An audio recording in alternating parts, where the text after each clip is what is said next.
Everyone, welcome to my channel. Last video में मैंने आपको बेसिक इंट्रोडक्शन के बारे में बताया था कि इन एक्चुअल में अकाउंटिंग का मीनिंग क्या होता है। आज हम फर्स्ट चैप्टर के बारे में बात करेंगे, जो अकाउंटेंसी का हमारा फर्स्ट चैप्टर है, जिस चैप्टर का नाम है meaning, objective, scope and nature of accounting.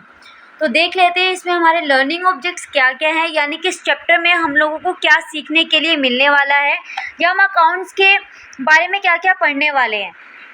First one is your need for accounting, meaning of accounting, characteristics, objective, function, difference between bookkeeping, accounting and accountancy, scope और branches of accounting, nature of accounting, source of information, users of accounting information, advantages, limitations, qualitative characteristics of accounting information, and last one is role of accounting. आज हम video में क्या पढ़ने वाले हैं। आज हम सबसे पहले देखेंगे कि अकाउंट्स को जब हम यूज़ करते हैं तो बेसिकली अकाउंट्स का यूज़ इन एक्चुअल में किया क्यों जाता है। First topic is need for accounting. Alright, देखिए, जैसे कि मैंने आपको कल भी बताया था, कोई भी अगर बिजनेसमैन क्या होता है, पैसे को बिजनेस में लगाता है तो कुछ मोटिव से लगाता है। बेसिकली उसका, हर बिजनेसमैन का मेन मोटिव क्या होता है कि वो जो भी बिजनेस कर रहा है उसमें उसकी जो भी मैन्युफैक्चर प्रोडक्ट्स हैं उनकी कॉस्ट क्या होनी चाहिए, मिनिमम होनी चाहिए, एंड प्रॉफिट इज़ मैक्सिमम होना चाहिए। मैंने आपको कुछ बेसिक थिंग्स बताई थी अकाउंटिंग को लेके।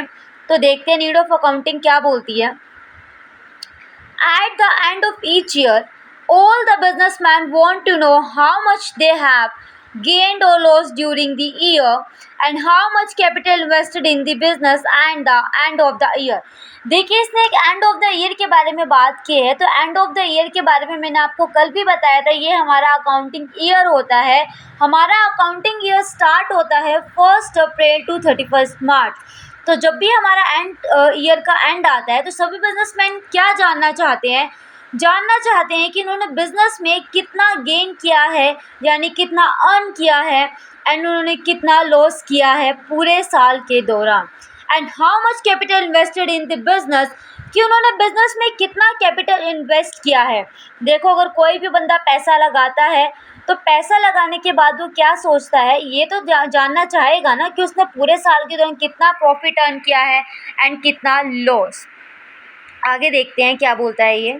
How much amount they are liable to pay in the sense, मैंने कल आपको डेटर्स एंड क्रेडिटर्स के बारे में बताया था, एंड whom दे हुई, and how much they is own to them and by whom। इसका मतलब क्या है कि उसको किस बंदे से कितने पैसे उसको पे करने हैं, यानी वो लाइबल है, उसकी लाइबिलिटी है, उसको किसी बंदे के पैसे देने हैं, किसको उसको कितना देना है, एंड किसको किससे उसे कितना लेना है। Alright, in order to attain such information it is essential to keep a complete and systematic record of each and every business transaction entered into during the year। देखिए, अगर मुझे मेरे बिजनेस के बारे में जानना है कि भी मेरे को किसको कितना पैसा देना है, मुझे किससे कितना लेना है, या पूरे साल के दौरान मेरे को कितना पैसा मैंने इन्वेस्ट किया है, उसी के बेसिस पे मुझे कितना प्रॉफिट या मुझे कितना लॉस हुआ है। तो इसके लिए ये मोस्ट इम्पॉर्टेंट थिंग है कि जितना भी डाटा मेरे पास है या जितना भी ट्रांजेक्शन्स मैं रिकॉर्ड कर रही हूँ वो सभी प्रॉपर तरीके से मेरे पास रिकॉर्डेड हो पूरे साल के दौरान।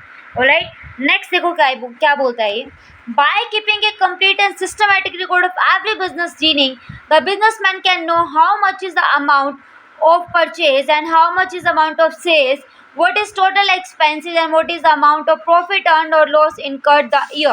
That means क्या बोलता है, जब भी आप क्या करते हैं, किसी भी बिजनेसमैन के पास प्रॉपर तरीके से सिस्टमेटिक रिकॉर्ड, ट्रांजैक्शन रिकॉर्ड हो जाती है, उसको ईजिली हो जाती है ये चीज़ जानने के लिए कि उसने कितना सेल करा है, कितना उसने परचेज किया है, और पूरे साल के दौरान उसके टोटल एक्सपेंसेस कितने आए हैं।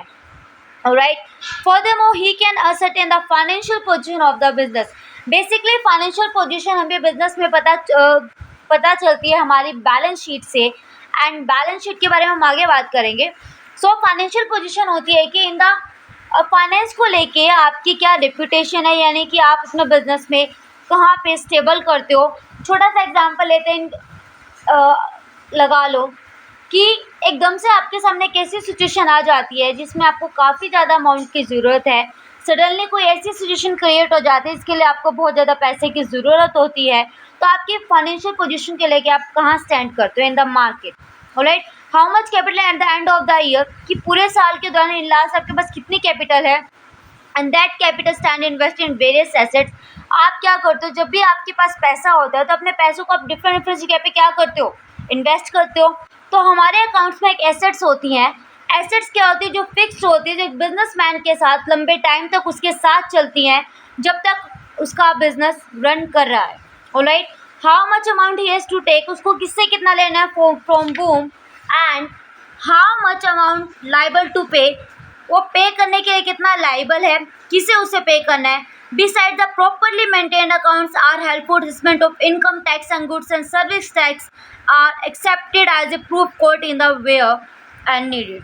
दैट मीन्स, इसका मतलब क्या है कि अगर वो प्रॉपर तरीके से क्या करता है, अकाउंट्स को रिकॉर्ड करता है, तो इसके लिए काफ़ी हेल्पफुल हो जाता है इनकम टैक्स को पे करने के लिए। ऑलराइट, और एज ए प्रूफ उसके पास एक डॉक्यूमेंट रहता है कि उसने क्या किया है, कि प्रॉपरली अकाउंट्स के साथ में अपने जीएसटी को पे करा है।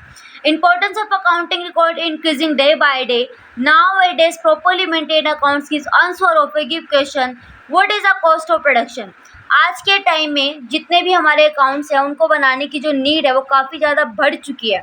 ऑलराइट, तो आज के टाइम में क्या है, इससे हमें कुछ क्वेश्चंस के आंसर मिलते हैं। तो फर्स्ट क्वेश्चन क्या बोलता है, कॉस्ट ऑफ प्रोडक्शन, यानी कि आपने जितना भी मैन्युफैक्चर करा है आपकी उसकी टोटल कॉस्ट कितनी है, वो कॉस्ट कितनी रीजनेबल है या फिर नहीं है, and it can reduce if so man it what manner, what would be selling price based on the cost of production. देखिए, जब आप किसी भी चीज़ के प्राइस को डिसाइड करते हैं तो प्राइस को डिसाइड करने से पहले आप उसकी कॉस्ट के बारे में देखते हैं। फॉर एग्जांपल, आपने 100 यूनिट्स को प्रोड्यूस करा है तो आप पहले पर यूनिट कॉस्ट निकालोगे, देन पर यूनिट कॉस्ट के बेसिस पे आप क्या करोगे, टोटल कॉस्ट निकालोगे, और उसी टोटल कॉस्ट को देखते हुए आप अपने प्रोडक्शन का क्या करोगे, प्राइस को डिसाइड करोगे।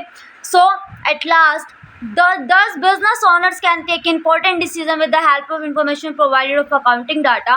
कोई भी बिजनेसमैन है, कोई भी चाहे this doesn't matter business level is small और बिग ब्रॉड, तो जितने भी बिजनेस ट्रांजेक्शन्स होती हैं वो सभी हेल्पफुल होती हैं एक बिजनेसमैन को ये डिसीजन लेने के लिए कि उसके बिजनेस को किस तरीके से रन कराना है।